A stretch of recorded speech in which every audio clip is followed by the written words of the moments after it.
Donc là, ce qu'on va essayer de faire aujourd'hui, c'est de se dire, bah, sous la surface, en fait, qu'est-ce qui se passe? Parce qu'il y a le comportement qui est à l'avant de la situation, mais en fait, très souvent, il y a d'autres choses en dessous qu'on va essayer de décortiquer.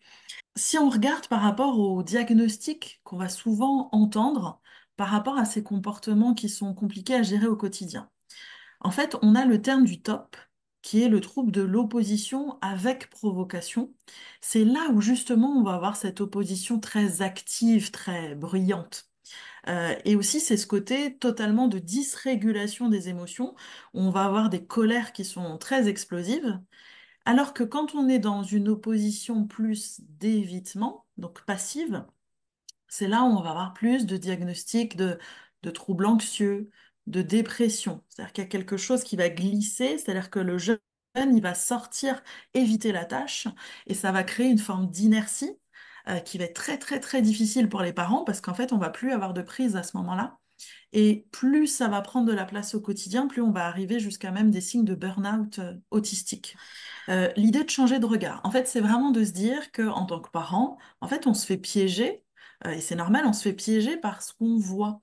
Donc à l'avant-plan, qu'est-ce qu'on a? On a le comportement d'opposition, qui est le côté vraiment soit actif, soit d'opposition passive d'évitement.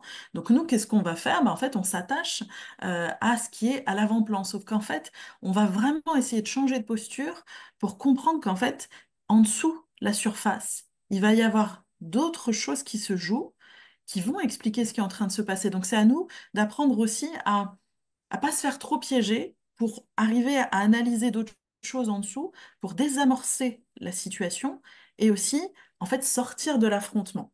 Parce qu'en fait, donc là, cette petite fille-là qui me tient tête, qui veut tout contrôler, en fait, c'est notre pensée qui se fait piéger. Ou très rapidement, nous, en tant que parents, on interprète ce qui est en train de se passer, alors qu'en fait, cette tendance à contrôler, qu'est-ce que c'est? Bah, un enfant qui est TDAH ou un enfant qui est autiste, la dimension de contrôle, elle est surtout sur le besoin de prévisibilité et de structure.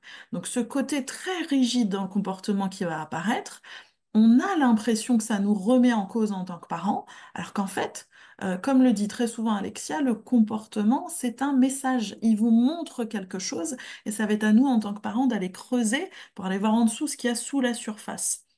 Et ce Donc on se contrôle, dit, j'y ai pensé tout à l'heure, c'est d'autant plus élevé que le diagnostic est tardif.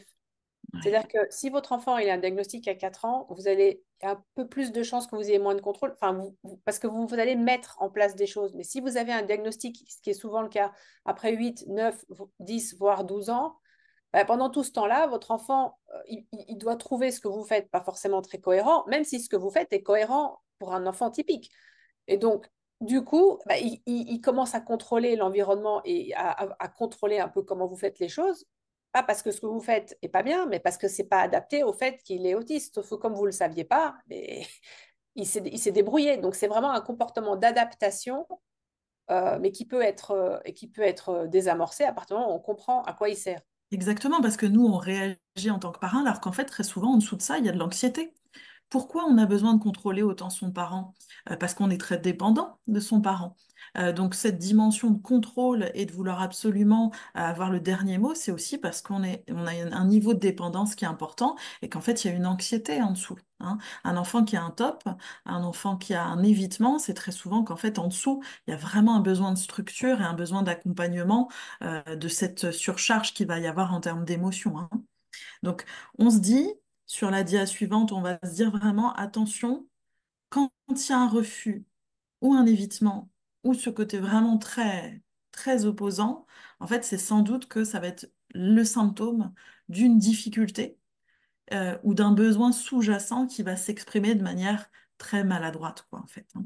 Nous, on veut vraiment vous dire que quand l'enfant, il refuse, quand il est dans l'échec ou la difficulté, en fait, il refuse pas votre autorité.